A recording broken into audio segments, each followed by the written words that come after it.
Good morning, welcome to Mondays with Marthie. Please subscribe to my channel and you can follow me on Instagram, womenonfire_1. So today I have 5 things. Look, I had to write it down, otherwise I forget. And I wanted to show you, I have curly hair when I wake up, but it doesn't last long. But anyway, that's how it goes. It's a holiday today in South Africa. We've got a Heritage Day, and usually we call it Braai Day because we do braai. So yesterday we had a braai with my friends. But anyway, the 5 things I want to talk to you about is about doing nothing. It's about the monkey. It's about cheese. And it's about pruning. And it's about bigger, to make the problem bigger. So I had to do the 5 points because I'm always scared next week I'll have new points and then it keeps on moving on. So I just decided, well, what the hell, just do all of the points that I have in my mind. So the first thing is doing nothing. Sometimes doing nothing is important so that you can create space to think. And that's what I've been doing a lot lately because I've been so busy, is to do nothing, to see what filters into my nothing space, that I can see what's important to me. So that's sometimes very important, and not to start new things. Just finish what you start, don't rush, do nothing so that you can see what pops up. What is in your awareness that's very important to you. So for me, it would be public speaking, songwriting. I really miss songwriting, and I really miss going to the gym. So I'm going to go to the gym today. I'm very excited. And so yes, it's about deciding what's important to you. Morning, Marlon. And so that's doing nothing. Nothing is important because then you create space to think. The second thing is the monkey. Now, this is something I learned from the 1 Minute Manager. It's a very thin book, but sometimes thin books have biggest impact. I don't like thick books where I have to page through the book, and by the end of it I still don't know what they really wanted to say. Thin books rock. So this book was about 1 Minute Manager and how can you be better at it. And this guy, the thing I remember is he said people have problems and it sits on their shoulders like a monkey, and then they talk to you, and all of a sudden you see the monkey climb over onto your shoulder. And the biggest trick to be a good manager and a manager of time, I think, is to know that this monkey is not your monkey. So it's a very pretty monkey, but it's not my monkey. So that's what I've been busy with as well, is to say, okay, I have a lot of things I'm good with. It doesn't mean that it's my job to solve all these problems and have all these monkeys on my back. So it's a matter of giving the monkeys back to people that it belongs to and keeping my own monkeys on my own shoulders. So that's the monkey business. So you can read the book 1 Minute Manager. It's really a fabulous book. Very thin. You'll get through it in 3 hours easily, and it will change your life. Hello, Annette.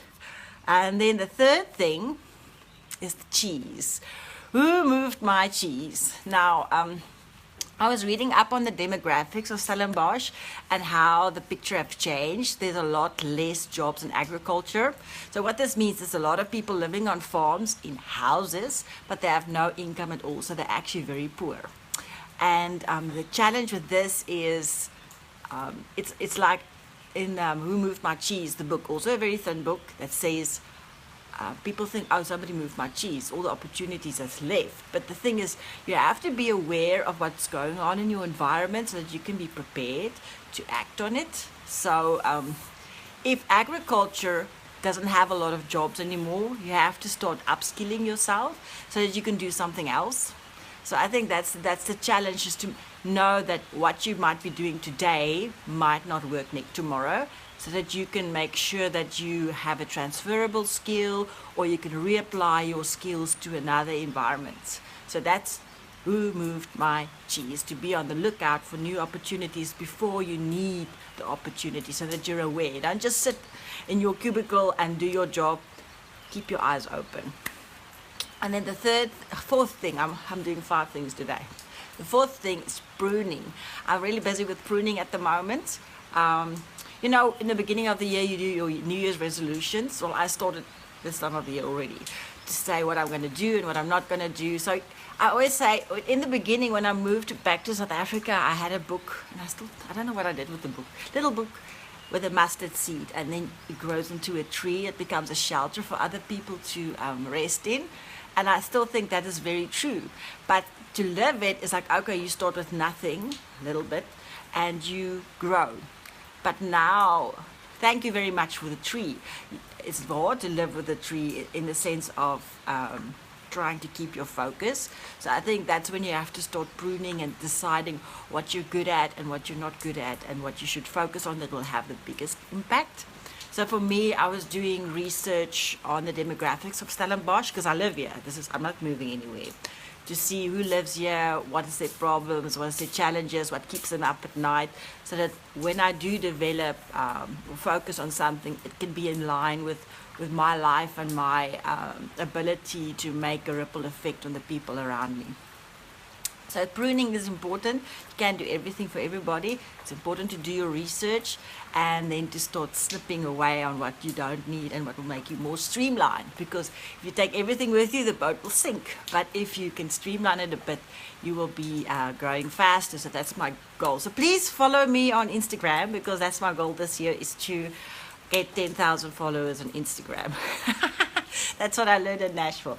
Okay, great. Pruning.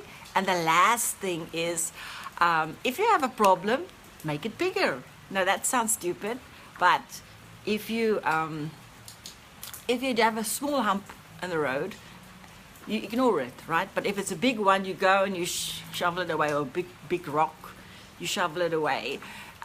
So it's a matter of taking a problem and making it bigger before you solve it.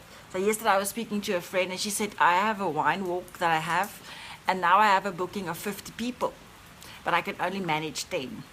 So I told her, well, you know what, take this 50 people and make it even a bigger problem, make it 150 people. How are you going to solve that? And then starts working on solutions, saying, oh, I need more people to come and work with me and train them in my philosophy, so that when we have 150 people, we can manage it and manage 10 people. So that's what I mean when I say make the problem bigger. Because if the problem is, like for example, I have a CD called Sing Afrikaans, but we have a terrible mailing system in South Africa. So people will say, can I buy your CD? And I'm like, no, I don't have a CD. Because if I tell you I have a CD, I have to mail it to you. It costs me extra money, trip to the post office. It sounds terrible. Not that I'm lazy, but and then after 6 months, the packet comes back. It's like, so I told them, no, I don't have a CD, sorry.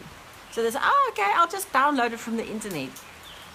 My problem is solved, because pretty soon I'm going to run out of CDs anyway.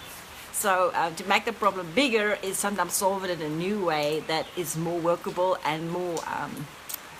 well, I don't want to say profitable, but yes, it's better for me, because now I can spend my time going to the gym instead of running around mailing one CD. So, yeah, so that's the 5 things. Doing nothing is important. And monkey on your shoulder is maybe not your monkey. Give it back. Cheese, remove your cheese. Keep your eyes open for opportunities. And pruning, make sure that you keep streamlined and take things away that's not adding value to your life. And bigger, make the problem bigger before you solve it, because sometimes it makes it easier. So I hope you have a wonderful Monday and week. I will be going live with music, and I'll probably talk about the demographic research I did a bit later. And I'm looking forward to Pilot Your Successes on the 12th of October. It's basically motivational speaking, but with a business plan, and I'm very excited about it because it does change people's lives. I'm not marketing it as much this year because I don't have time. You know, marketing takes like 6 weeks of intense marketing. So I just put it out there. People want it, they want it. If they don't want it, I have a meeting with myself. And what's the other thing? Oh, I'm doing Geseende Kersfees the 25th of November, which is a Christmas show. And I'm very excited about it. I have a choir and a bassist and an electric guitarist and a guy that builds cajons. He's actually going to play. And I'm going to be playing myself, so I have to start practicing. But I'm very excited about it. I'm waiting for my cover songs to be done. I did a project with Thomas de Bruin with After Dinner Mint, I call the series, add flute. So next one would be add saxophone, add jazz, add piano, add duets, add guitar, and we're just going to carry on it because it's about raising visibility. And the moment my visibility is up, I can have a bigger influence, and my goal is to have international visibility so that people will come and visit South Africa. So thanks for hanging in there, and please leave comments if you want and have any questions, and you can subscribe to my YouTube channel. When I'm done with this, I'm going to upload it to YouTube. So that's how I get the benefit. You must listen. This is how I do it. You do live on Facebook, then you download it, then you upload it to YouTube. So that way it has a longer shelf life, and the next step would be to create a podcast out of it. So yes, I have a little plan. We'll see if it works. And thanks for joining me, Marlon and Annette. Maybe you can give me suggestions, maybe stories of hope, something like that. It'll be great.